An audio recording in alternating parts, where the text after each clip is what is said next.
Welcome back, everyone. This week, our deep dive takes us to a week in World War II.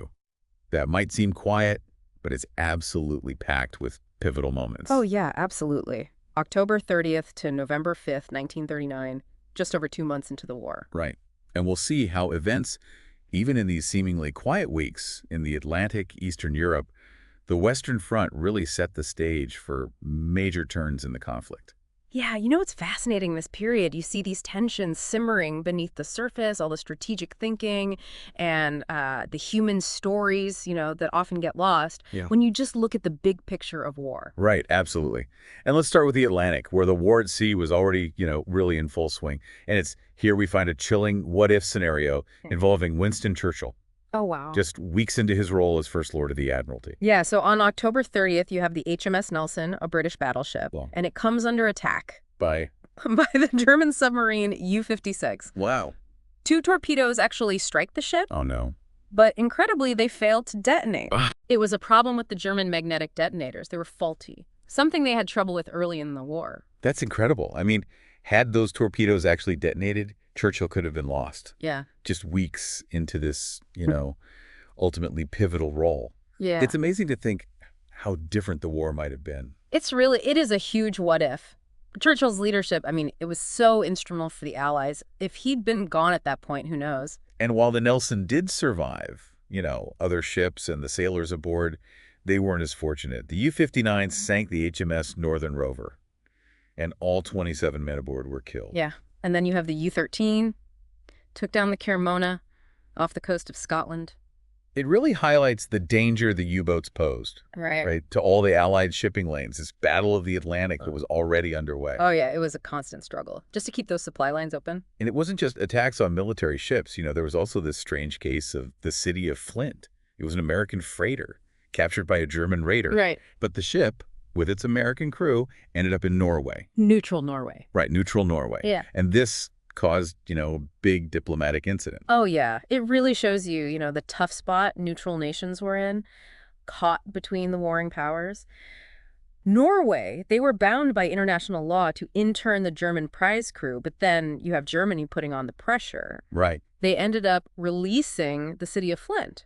Wow. Angered Germany, but, really showed Norway was serious about staying neutral. That's a bold stance, especially given, how powerful Germany's military was becoming.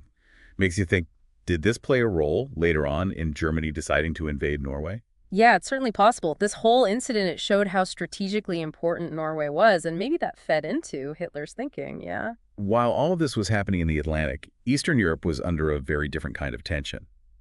The Soviet Union, remember, they'd already invaded eastern Poland? Right. Well, this week they formally annexed that territory. Molotov, the Soviet foreign minister, he claimed that Poland was like an artificial state, a creation of the Treaty of Versailles, and that the Soviets were just protecting themselves. Right.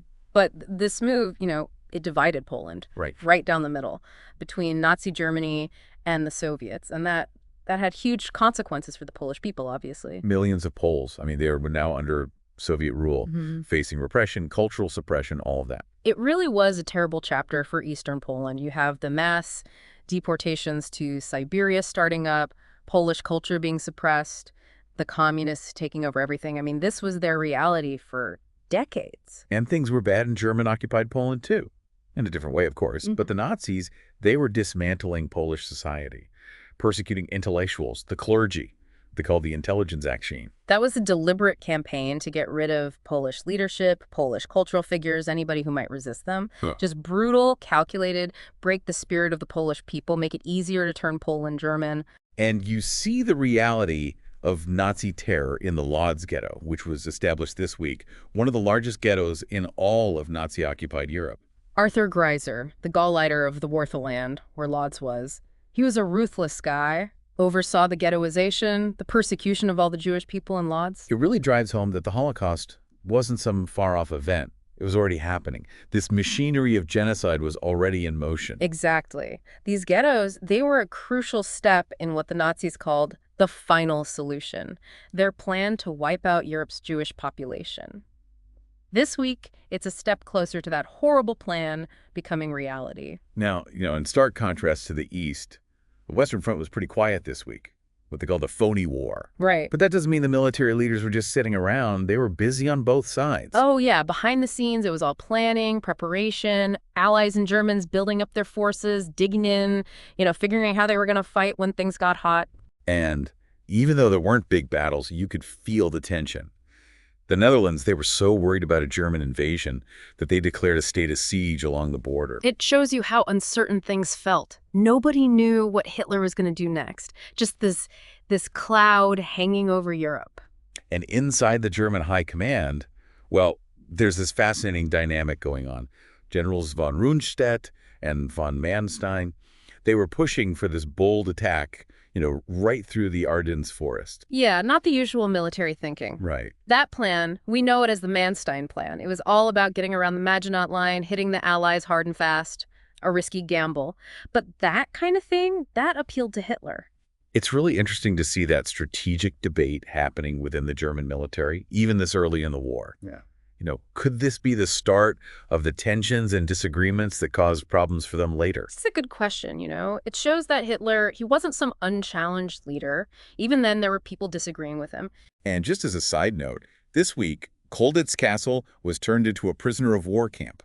Of course, it became infamous for all the Allied escapes. Colditz, it really became a symbol, of the Allies' never give up spirit. Even when things were at their worst, they found ways to fight back, resist. And now, let's shift gears and go from Europe to Asia, where China's war against Japan was still going on.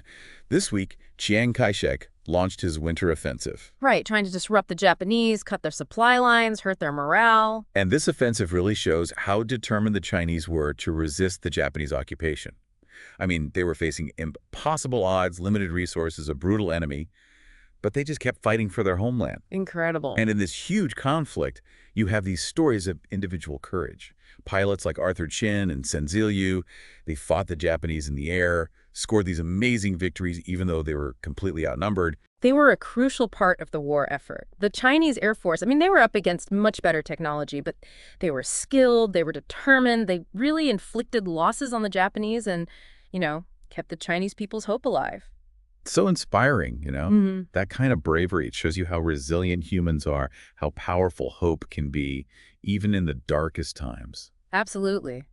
These individual acts, they remind you that even in a global war, one person can make a difference. It's about courage. It's about never giving up hope, even when things seem impossible. And speaking of that resilience, it wasn't just happening on the battlefields. Neutral nations, they were trying to stay out of the war, but it was really hard. Yeah, imagine being in their shoes. Right. Trying to uphold international law, but also, not get dragged into the fight. It was a balancing act, absolutely. Look at Norway. They were bold releasing the city of Flint, but that could have really ticked off Germany. Shows you how tough these choices were. Then you have Switzerland, right? Going in the total opposite direction.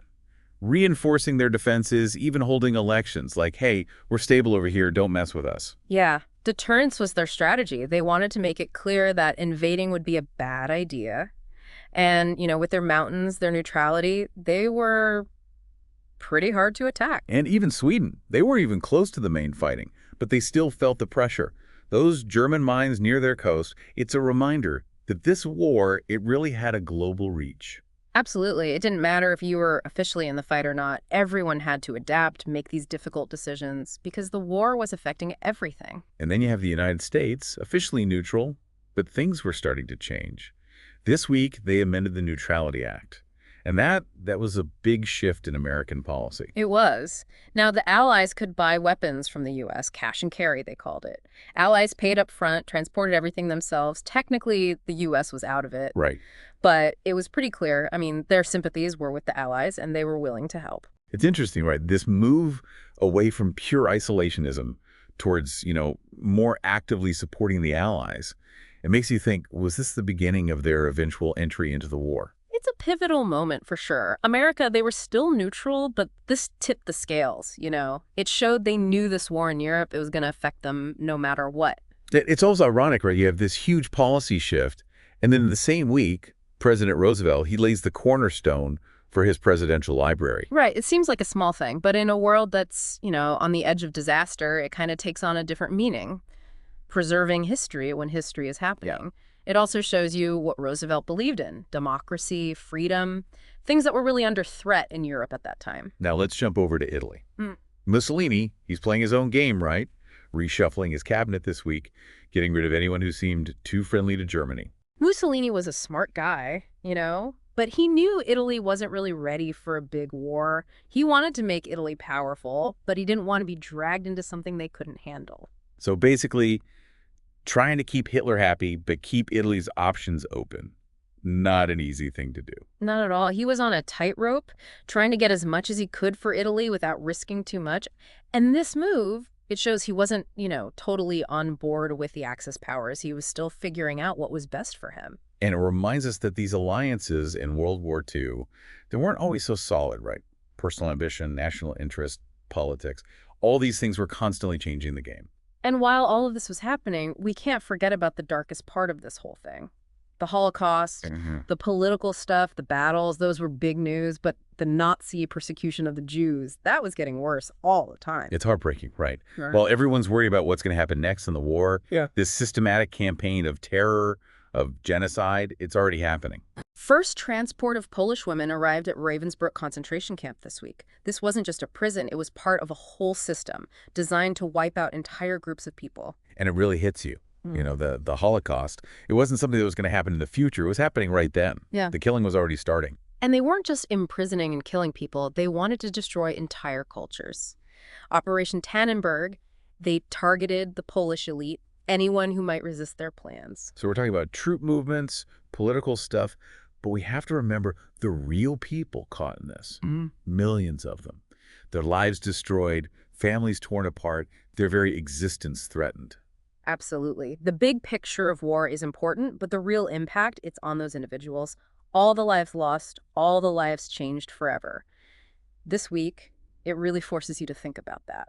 Yeah, it's a lot to think about. And, as we wrap up this week in World War II, you really start to see how all these events, they're all connected. They're all shaping the war in these really powerful ways. Oh, absolutely. I mean, imagine if those torpedoes had hit Churchill, the whole Allied leadership, that could have been totally different. Right. And then the Soviets taking Eastern Poland, that solidified their pact with the Nazis, and just paved the way for them to grab even more territory.